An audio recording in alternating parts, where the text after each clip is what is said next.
Welcome to the Social Engineer Podcast, a Human Element series. This is episode 202. I'm Chris Hadnagy, CEO and founder of Social Engineer LLC, the Innocent Lives Foundation, and the Institute for Social Engineering. I've been hosting this podcast for, 13 years now, since 2009. It's a long time. So I'm really happy to have this episode. You're really going to like this guest. But before we get to our guest, let's do a few housekeeping things. This episode is sponsored by Social Engineer. I'm really excited about our training offerings for 2023. I know a lot of you have been emailing in and asking us on our Slack channels and other places for putting that calendar out there. So really excited to say that the calendar is finally out there, and we're going to do a much better job at that moving forward. So thanks for nagging us and keeping us on our toes and making us do that. But you can see a couple APSE classes out, as we have a brand new class, a CIRA class, and a whole bunch of other new training offerings, which we'll talk about in future episodes. So go over to social-engineer.com and check those out. If you like the topic of social engineering, don't forget to hop onto our Slack channel. Right now we have over 1,300 people on there each and every day talking about social engineering, the psychology of it. We have groups talking about job boards in there. We have one that I think 10 people found work now through the job board on the Slack channel. We have groups that get together twice a month and do practice sessions. So it's a really family-friendly legal chat. That's what we like to tell people. If you come in and want to brag about things you did illegally, we're probably going to ask you to leave, because we like to learn in that Slack channel. So come on in and join us there if that's what you want. I also invite everyone who's listening to take a moment to go visit innocentlivesfoundation.org. I am just so proud of the team over there. For the last 5 years now, we've been working closely with law enforcement. If you're not familiar with our mission is to work with law enforcement and geolocating and finding people who traffic children and harm children, and help law enforcement to apprehend them. We're not a vigilante group, so we don't do anything like that. We're actually above board and work closely with federal and local law enforcement around the globe. And we have now accomplished over 480 cases. Really proud of the people over there. You can support us by joining in the fight if you have the capability and the time and the desire. Or, of course, we're a nonprofit, so you can donate to the cause. You can do all that at innocentlivesfoundation.org. And last but not least, if you're enjoying the music on this podcast, if you're listening to one of the audio versions, then big shout out for Clutch. You can check them out at pro-rock.com. If anyone knows me, it's my favorite band on earth. The fact that Neil's on the board for ILF and they allow us to use your music makes me even a bigger fan. So go check them out, give them some love, and enjoy the music from the podcast. Okay, let's get to our guest. I'm super excited about having Gena Cox. She's a PhD, and she's a corporate advisor and executive coach. She's also been called a straight shooter, which I could testify to that, and spending some time with her at an event. She brings warmth and generosity of spirit to her partnerships. Her job is guiding CEOs, leaders, and boards as they respond to evolving stakeholder expectations and transformation driven by societal change and organic and M&A growth. Her differentiator is the nuanced insights and recommendations she brings from a lifetime of continuous multi-disciplinary learning, enabling her to offer clients uniquely invaluable insights. And really exciting, she has a brand new book that just came out, Leading Inclusion. It's available wherever books are sold. We're going to talk about that today. And of course, we'll have links to it in the show notes. And really what the book is about, it catalyzes executive leaders to drive inclusion from the top of their organizations. Gena, it's wonderful to have you here with me today. Thanks for joining. Oh, and Chris, it's really a delight to be here. When I first met you, I had already known of you from your work and from your book. And it's been fun to sort of listen to the ways that you have been able to share acquire knowledge over time and share it with your clients. And so I'm just honored to be on the podcast. Thank today. you.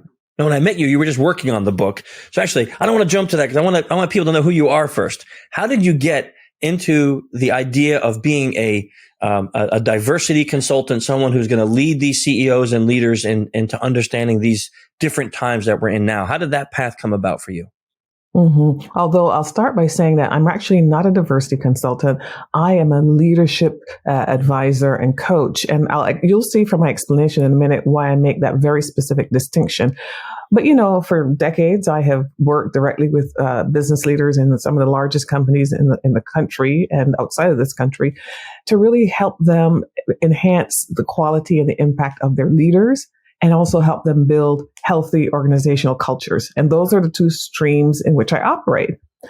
But over time, as I have been doing that work, I've always said, Gena, you're a bit of a fake, a fraud, and a phony, because my own personal experiences as an employee of some large organizations over the same decades of time has never been particularly positive. So even as I'm encouraging leaders about what they can do to create these environments, I was operating in environments where every day I was dealing with some of the same challenges that I eventually, or that I knew some of those challenges were caused by the way that I look, by who I was. I never brought that to the fore, however, because you know what? Life is too short. One must just pursue the goal and just keep moving forward. But in May of 2020, unfortunately, George Floyd was killed, and it caused me to look in the mirror in a much different way, because I said, for all these years that you have been pretending that these things are not issues, could there ever be any better time for you to share everything that you know, both from the psychological science, from your personal experiences, from your observations of leaders? Is there any better time for you to help and to be a part of the solution with this challenge, this inclusion challenge? And so that was the impetus where I said, this is a time for me to really think about what I can do to make a difference. Maybe I won't march in the streets, but maybe I can write a book primarily focused on helping leaders of organizations understand that the things that they should do, the point of view and the stance that they must assume if they're truly going to build inclusive organizations. And the very last thing I'll say before I, this is sort of a long introduction or response to your question, but the very last thing I wanted to talk about is that distinction that I made earlier. I'm not a diversity consultant. In fact, I don't believe that there's really any such thing as diversity, equity, and inclusion as a thing. I mean, the three words mean something. We know what they mean.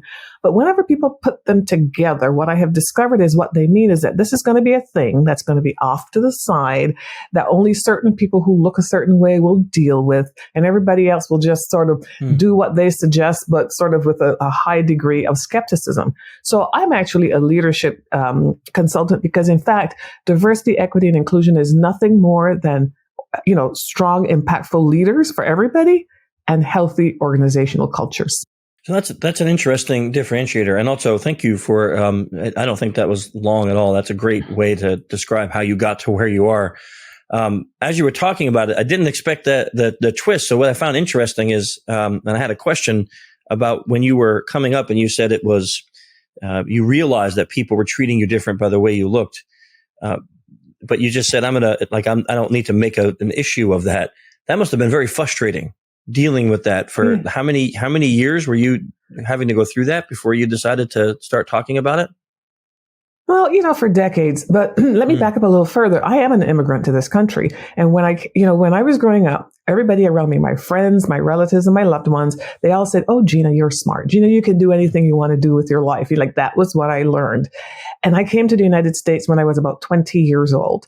And it felt like it felt like a before and after, like a veil had sort of dropped in the experiences I had up to that point versus what happened after that.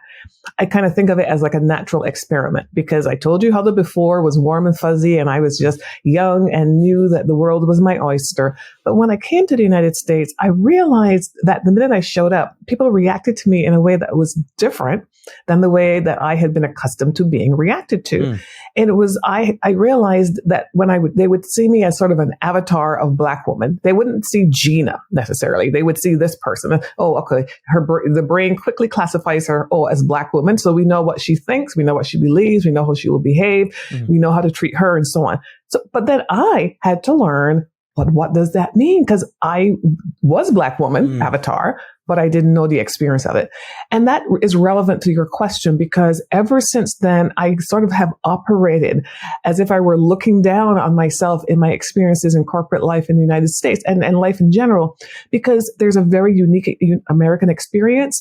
And in order to be successful, especially in business here, one needs to understand what that is. Do you think that that's a common experience for anyone who comes from a diverse, like a different background, like someone just to say, someone who's non-white, a non-white male? Do you think that's a common experience to have that viewpoint when they're in business? Yeah, I think it's a common experience in this country only because of our demographics and our history. And I don't think we notice it much. But when you are an immigrant in particular, you really know. I mean, and any immigrant in any country knows that he or she has to learn the ways of that country, the language, the social norms, the things that work and don't work. Every immigrant knows that.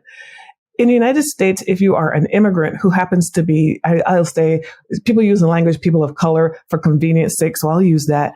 You have another layer of stuff that you've got to figure out, because there are things that you will have to learn to respond to that you probably never had to respond to in the country from which you came. And so if you come here as an adult in particular, you're like, oh, I need to learn how to be, how not to be, where not to be. You just have to figure that out.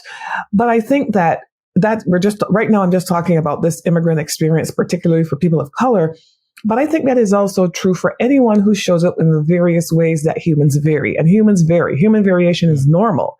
But what I see and have learned from decades in corporate life is that organizations do not teach leaders how to deal with normal human variation.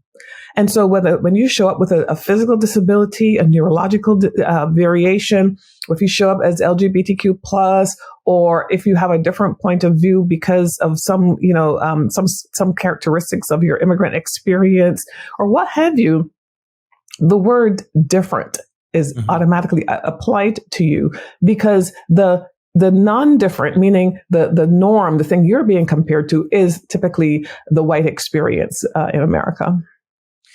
So, this is going to be probably a very naive question, but how then can, looking at myself, like for this mirror, saying I obviously did not have to deal with that coming up in business, that same viewpoint that you had to have, like looking down on yourself from the outside and having to view it that way.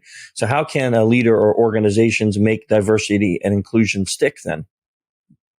Because like you said, it seems like buzzwords sometimes, right? I didn't mean to cut you off. It seems like buzzwords. So you say, oh, we're going to do this diversity and inclusion thing, and it becomes, like you said, like a little package that sits over here on the desk, and we open it up and it's like, hey, now we have diversity here, right?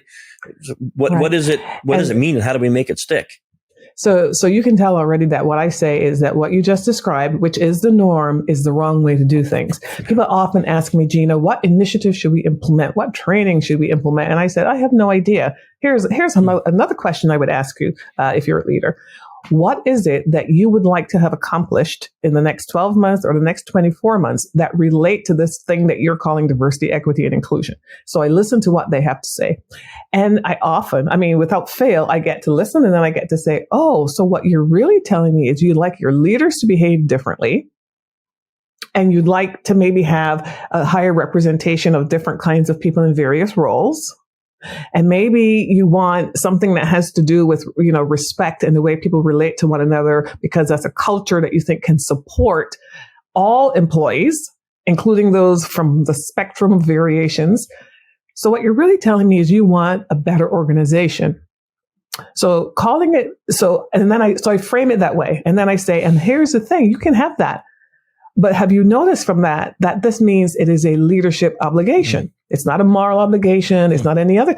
This is actually an idea about making sure that your managers and you can lead 100% of the people who either are already in the organization or might show up as candidates for your jobs. And so I do reframe it that way. And if you do reframe it that way, which I think is the appropriate way, then automatically you realize, well, wait a minute. It's not about training programs. In fact, I recommend you never start there. It's about what is the vision that the leader has for what you want your company to be. And then what outcomes do you want to have that you can measure 2 years from now? And then how do we back into that? And yes, that might lead you to say, well, I do want to have somebody on my team who's a specialist in these issues to help guide the organization. But it can't be that you hire somebody and call them a chief diversity officer or whatever. And then you say, here, and you throw the ball to them and say, fix it. And then they go off and do what I'm going to call ad hoc things because they're not connected to a strategy. That does not work.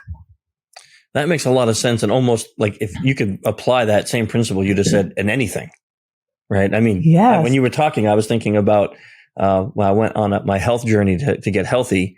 your first question is, okay, what supplements can I take, or what can I do to lose weight, right? And the trainer's like, no, you're thinking about it all wrong, right? It's yes, and he did the same thing. He was like, what's your goal? Like, where do you want to be in 12 months and 24 months and 36 months? And then he's like, now we're going to work backwards from there. And it was lifestyle change, not take this pill and all of a sudden you're where you want to be. And it feels like that's what is happening maybe a lot of times with diversity and inclusion. It's like, okay, well, I bought this program online and now we're going to be diverse, right? And it's not. I love that. I love that analogy, Chris, because here's the other thing that you said that is very profound, which I tell leaders, but you just said it. You would not take that approach to solving any other problem in your organization. Any other issue or challenge, you would assume it required a strategic solution. You wouldn't turn your back from a marketing problem and say, oh, I'll let those people fix it. You wouldn't turn your back from a sales challenge and say, oh, I'll let those people fix it. And then, whatever, I'll give it lip service. You would say, this is what it means for me to effectively run this business, is to understand all of the strategic implications of the way we do things. And you would say, I need to make sure that this is tied into the way we do things strategically. Why we handle this issue in this way off to the side, I think, is actually the fundamental challenge. That is the evidence that we do not understand that this is really an issue about day-to-day employee experiences, and therefore is a leadership obligation. So you cannot walk away from a leadership obligation.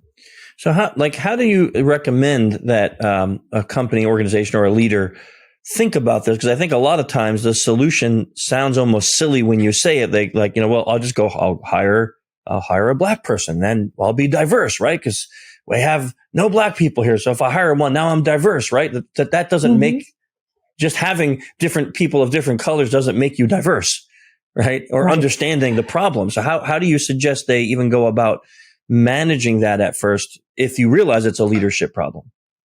Yeah. And so, yes, you might have a goal of greater representation of people by various groups, because you might have awoken one day and discover you didn't have that. And so you might work towards that. Although there is always a qualifier. I always say of the available talent in the workforce, because depending on what you're looking for and where you're looking for it, it might not be as easy to do as just saying, I want to do it. So there's that. But let me go back a little bit and say one more thing that I think is relevant to this conversation, which is that I say inclusion tops diversity. And what do I mean by that? I mean that when you're the leader of an organization, even if you go out and hire people starting tomorrow who don't look like the people you have in the organization today, and you say, I'm more diverse, hallelujah, I'm done, and you think that's the resolution, you're in for a bit of an awakening, a rude awakening, probably fairly soon. Because here's the thing. Imagine then that you're the host of a dinner party. You're the leader. This is your company. You brought these people in. You've invited people to the party. And when they get there, they discover that there's no place setting for them. You had 12 place settings, but you brought 13 people to the party. That 13th person, the latest arrival, has come in now with great enthusiasm. I can't wait to taste the wine, eat the meal, figure out what the dessert is, and interact with these people. And then they get there. First of all, there was no setting for that person. There was no chair. Everybody is looking at them like, don't you know we only use our left hand? We don't use our right hand. And they may not even have a place to sit. Well, now they have to figure out, do I tell do I just stay here and sort of like enjoy the corners of the room as best I can? Or do I say to my new host, my boss, by the way, I don't have everything I need to do this well, or I'm not having the interactions that I need. It's hard to do that because you're this guest that just showed up. So I think bringing in diversity without also thinking about the existing culture and preparing that culture, the leaders in particular, to really make sure that they're gracious hosts for everyone that they bring into the organization, is a recipe for disaster, because those new hires, the guests, will not be highly engaged after a certain period of time, because they will just be more defensive, uncomfortable, and probably less productive than they can be. And meanwhile, the managers haven't learned anything. And so you'll just keep repeating that mistake over and over. That's a really nice analogy, the dinner party. That really helps kind of solidify, because it really would be up to the host, like you said, to go, oh, I don't have a place setting here for you. Let me go fix that. Almost like, let me go get a chair and, hey, you guys move down one. We're going to squeeze her in here or whatever, Yes, that would be that host's job to do that. Otherwise, you're kind of a jerk just standing there saying, "Oop, I invited you, but there's no place for you to sit." Yes. Yeah, that's interesting. In your book, you have this acronym you call REDI, REDI, respect, equity, diversity, and inclusion. And we talked about some of those already, the diversity and inclusion and how they fit together. But let's talk about these other two, the respect and equity. How do those fit into this equation? So first of all, by law, if you're going to write a book, you got to have an acronym. So I have an acronym, right? But in all seriousness, I didn't want to throw out the baby with the bathwater. The words diversity, equity, and inclusion have come to mean something over the years. Now, I'll tell you a little bit more about what they mean. I've already talked about inclusion a little bit. Obviously, diversity is all about representation. What is the proportion of people from certain groups that you have relative to the available labor force? That's diversity. The E is equity. So E stands for equity, and equity is different than equality. So for example, when I'm thinking about equity, and what organizations to be thinking about is, it's not so much like, is everybody getting the same thing? That's not what I'm talking about. I'm talking about, are people getting what they need in order for them to be successful in all the different ways that they need, to be supported? Everybody doesn't need the same thing. Everybody doesn't need the same outcome. So that's what equity is about. It's more about sort of of helping people to be their best. And then you said the acronym was REDI. It starts with the letter R. So we're kind of working backwards, but that R stands for respect. And my model is called a respect first model, very simply, because what I discovered in the summer of 2021, as I was doing research for the book, I talked to about 30 different executives and I asked them, what is it that is getting in the way of you leading the conversation about inclusion in your organization? They were very honest with me. They said, sometimes they would say, well, we're not sure this even belongs on our plate. And by the way, Chris, you know that I think very differently, of course. Yes. Number two, they would say, well, our advisors say, this stuff is such a hot potato. You're darned if you do and you're darned if you don't. So maybe we just need to sit tight and keep a little bit below the radar and don't pop our heads up too high until we figure out what's going on. So I thought, legitimate, I get that. And then the third thing they would say is, I'm not really sure, Gena, what it is that those people who would be the beneficiaries of this effort, all of these different kinds of people, I'm not really sure what they want.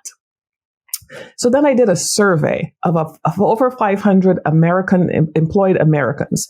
And within that sample, I had 159 Black women. And that was it was intentional that I would have a large number of Black women. I'll explain that if you remind me. But when I asked them a similar question about what is it that you want your leaders to know about inclusion, what do you wish that they would do? They say, we already know they don't understand. We already know, we feel like they don't want to, they avoid us. They avoid us physically, like not avoiding eye contact and not being in our physical presence. But they also avoid the issues that we keep saying over and over are important to us, the outcomes that we desire. Therefore, we interpret that as disrespect, a lack of respect, because if you respected me, you would be concerned about the things that are problematic and the good things, but the things that I care about, you would want to know about those. And if I raised a problem, you'd want to fix it. And so, especially the Black women in the sample, their language was very clear about this. They want respect first, and that all the other things that organizations do, if they don't make sure that they have respectful environments, cultures, none of the other things that they want to accomplish within this domain will be meaningful, nor will they last. I find interesting when you were talking about the three different kind of answers you got from the leaders that you surveyed in security. So in our industry, we deal with trying to help people be more secure and learn how to teach their people to be secure. So a lot about educating your staff and employees. And I hear almost identical the answers that you just said that you got for why this may not be our problem. Like they say, as a leader, look, I got a lot to do. I'm not sure. That's why I delegated to others. Or they'll say, I don't know if this is really something we can fix. So almost like the ostrich syndrome. I'm just going to keep my head in the sand and I'll pop it up if we get hacked, and then we'll figure it out. But then you have that third group who was like the group that actually was pretty honest. They were, they came and they were like, I don't know what to do to fix it. And to me, that's at least an honest answer. If you say, I don't know, then it's at least you're saying well, teach me. So, I find that interesting, that the comparisons between the two, because they're obviously both big problems, but it seems like leaders may be approaching these big problems in very similar ways. Now, I don't have the data you have from that survey, so that's an interesting comparison. Yeah, well, I appreciate your sharing your insight about that, because here's the funny thing. I have a friend who is a board director, and she put a post on LinkedIn a couple of days ago that basically just said something about maybe organizations should all have something like a chief transformation officer.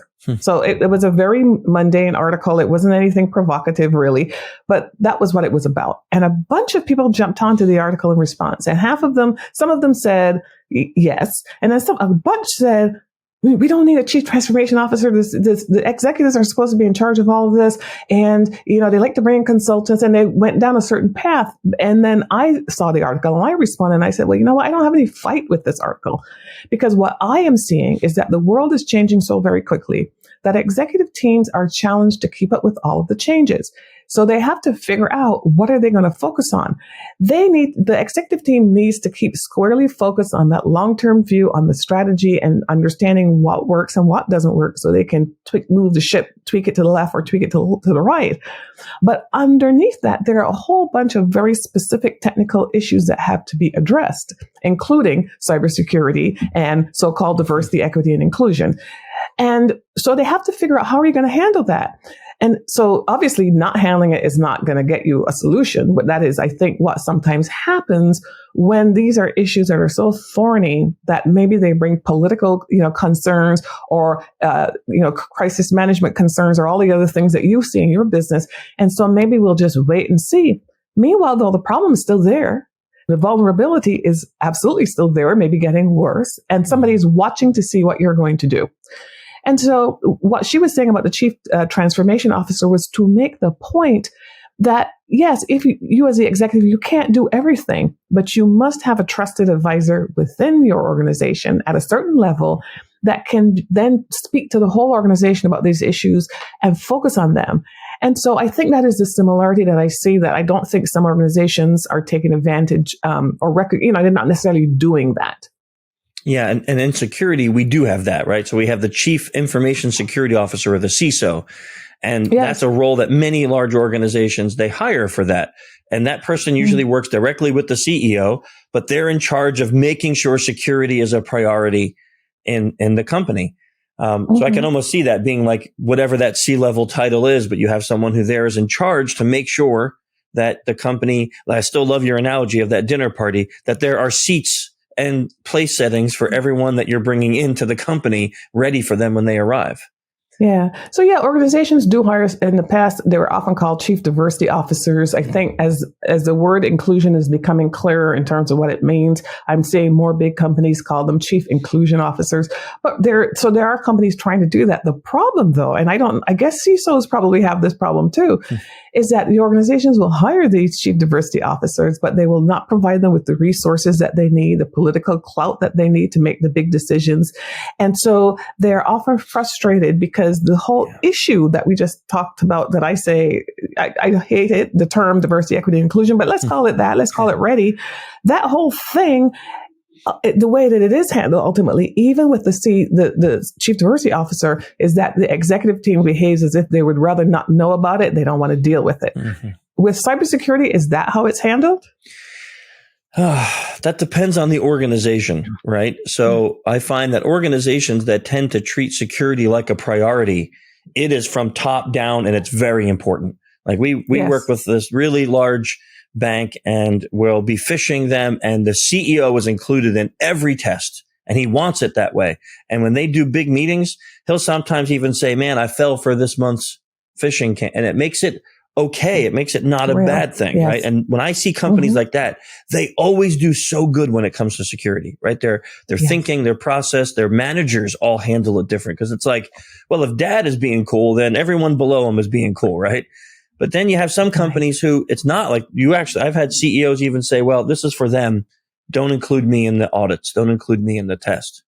And it's like, oof, well, you're not even eating your own medicine, right? You're not taking your own medicine. So those companies tend to have a weird culture about security, like where people are afraid they might get fired if they fail.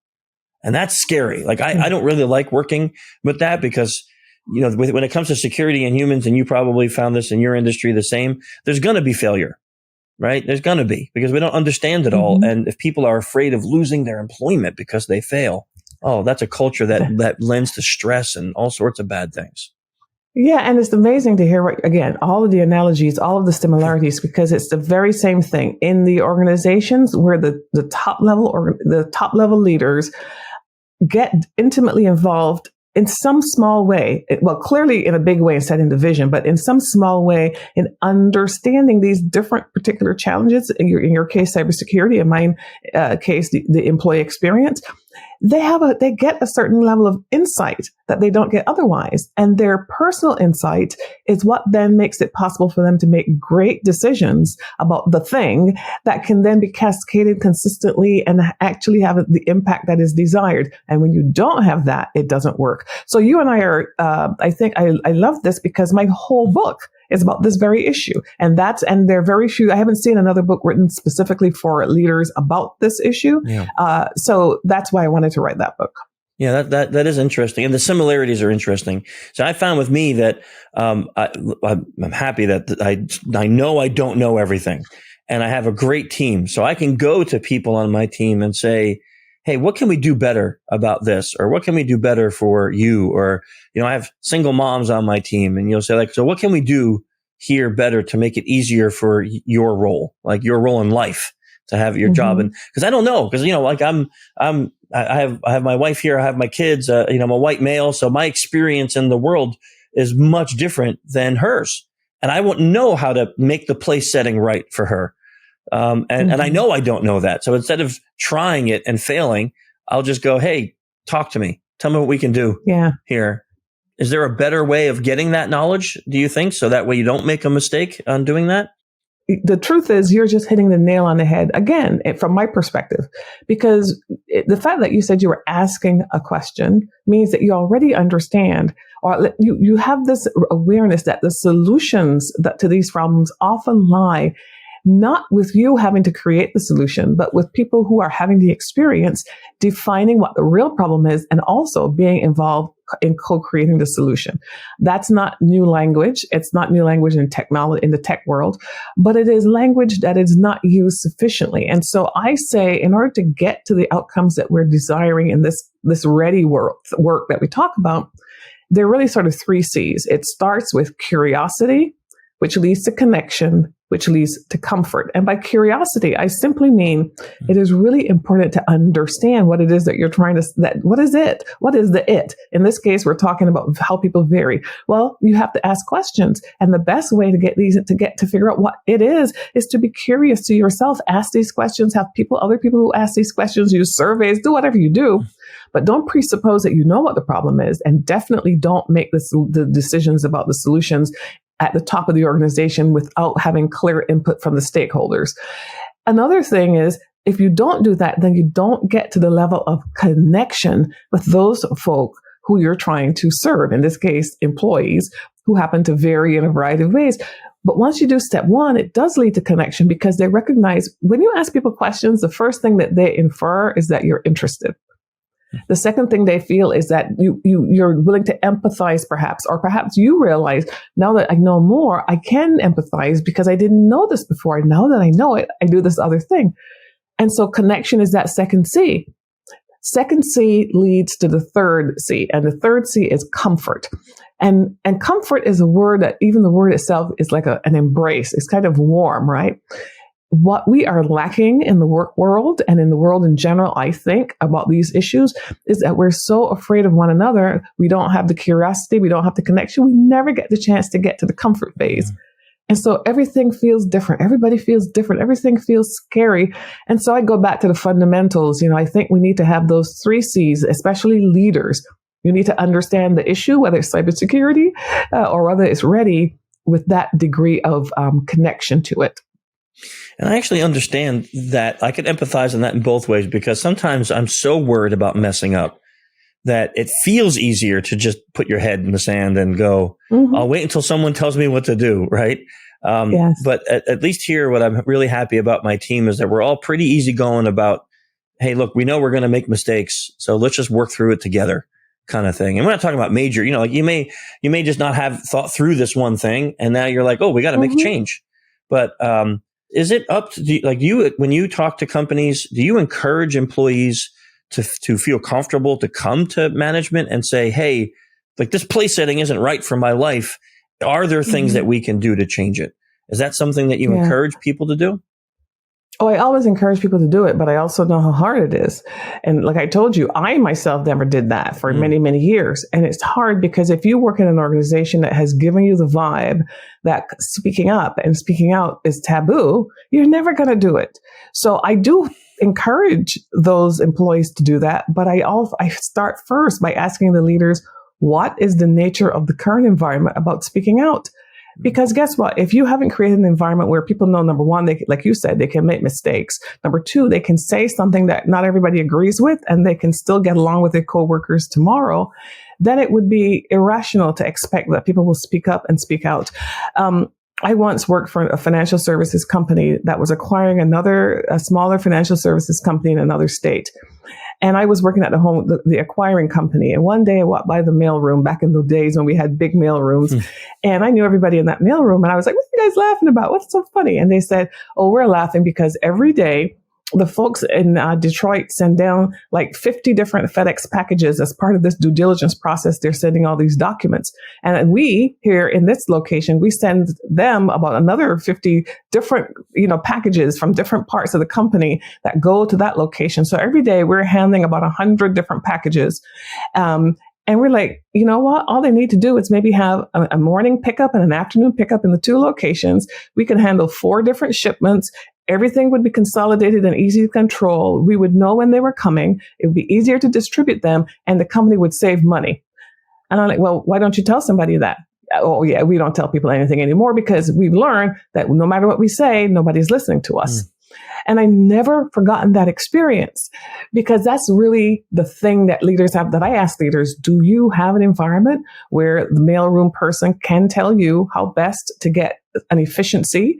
Or do you think that their opinions don't really matter? That is a phenomenal story. Terrible, but a phenomenal story, because that idea, as you were saying it, I'm like, that's genius, right? Like I would want somebody to tell me that, saving me time, money, effort. Like that's genius. Mm-hmm. Yeah. And that's why I say, I do not like people that say the solutions to the kinds of challenges that I focus on have got to be complicated or they need to be some special secret sauce. I don't believe that. I think that there has been something in our country that has set this all up to seem even way more complicated than it is. And if you take it just down to the level of humans interacting with one another, leaders looking out for 100% of the people, I call them designated hitter leaders, because that really makes it clear that that's their one job. I think then you get to realize that all of this stuff that we're talking about that seems diversity, equity, and inclusion makes it seem so foreign. It doesn't have to be that way.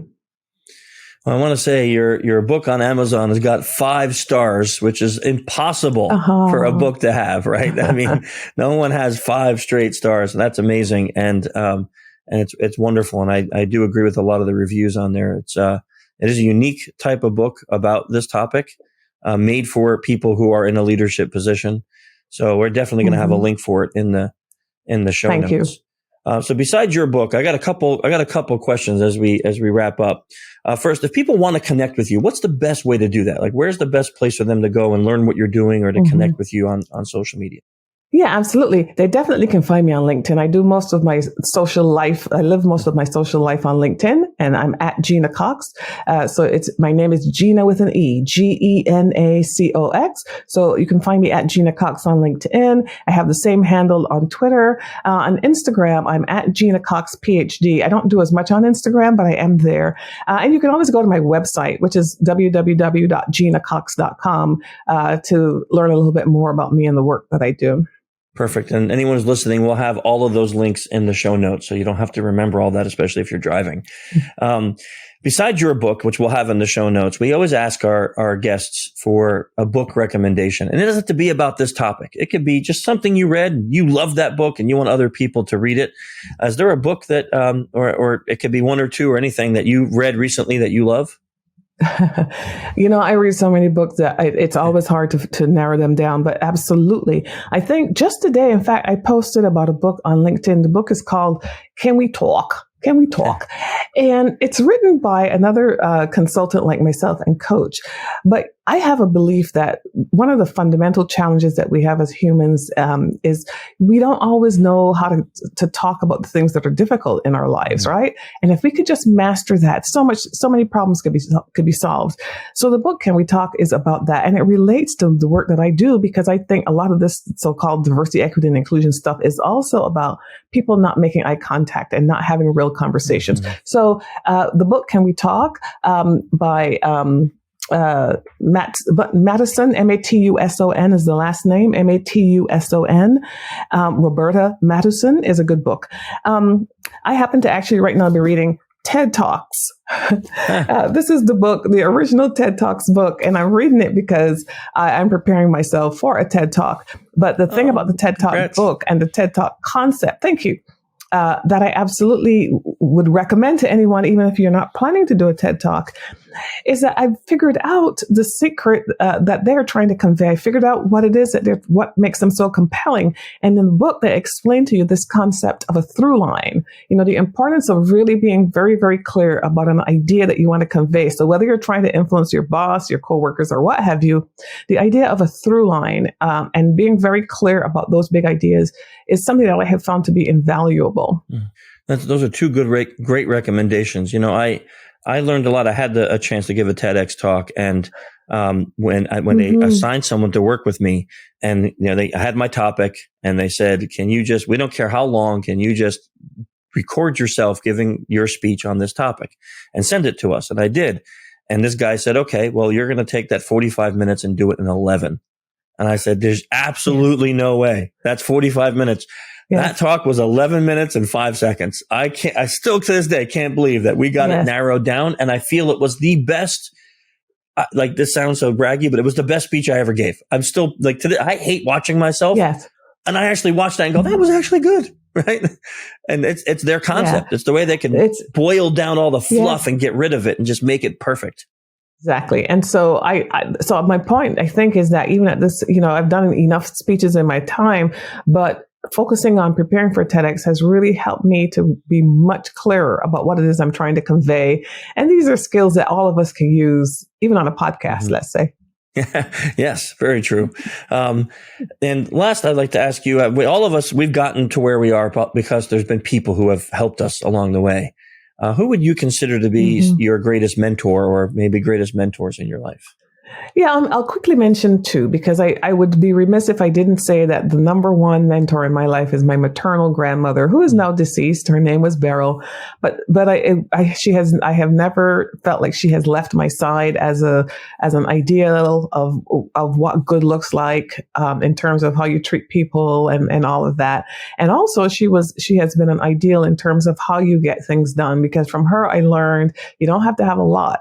What you have to have is a passion about something, and then you do it, and you do it consistently, and you just keep doing it. And before you know it, you achieve the thing. She's really good at that with just like a equivalent of a 6th grade education. So, and whereas, I have a PhD, and I don't think I have accomplished as much as she has. So I'll mention her, but I'll also quickly mention somebody. His name is Lawrence Hamilton, and he is someone that might not call himself a mentor, but I always think of him because I knew him earlier in my career when I was working in human resources departments, and he was a chief human resources officer for a Fortune 500 company. And we would have these conversations, and he would just tell it like it is.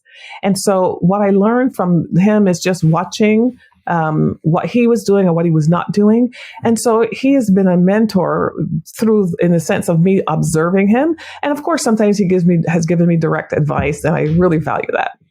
A lot of times when we have guests come on and they mention their family, if maybe their family's not with them anymore, but I always love hearing those stories about, the grandmas or the grandpas that did those things and made that effect. And I find a lot of times when I ask people, do you think she knew? And I don't know. Well, let me ask you this before I say it. Do you think grandma knew that she was teaching you all these life lessons?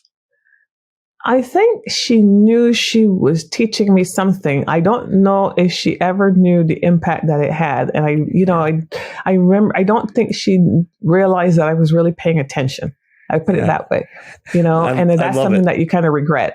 Yeah. I'm with you. It is a regret, but many people have said the same thing, that it's afterwards, after they've grown up and they start to ponder on these life experiences as children, like, wow, Yeah. grandma taught me this thing that I didn't know was going to impact my life so deeply. Forever. Yeah. Yeah, but Chris, doesn't that mean then that you know, we spend so much time trying to be like somebody else or to do something a certain way or whatever? And I really believe in trying to get back to the basics whenever you can, to figure out, oh, why do you care about this particular thing so much? If you can figure that out, and then you find that the little things are the things that keep you going. It's not usually the big things, the fancy things. It's just that little thing inside of you. Yeah. I love that. That's a great message, by the way. It is true. When you talk to even some of the most wealthiest or accomplished people, their accomplishments aren't about the thing that they have. You know, it's usually about something very family orientated, or their child being born, or their favorite pet, or something like that. One memory that really is their accomplishments, right? I love that. Mm-hmm. Thank you so much for coming on the show today and sharing all of your knowledge with us and this wonderful book. I know people will really enjoy it after they listen to this, getting to read it. So I just can't thank you enough for being with us today. Oh, it's really been a pleasure, Chris. Thank you for having me. And thanks everyone for listening. Next month, we'll be back on the Human Element series with a skip tracer. If you don't know what that is, you'll find out. But Alex Guru will be with us here next month. So we'll see you then. See you.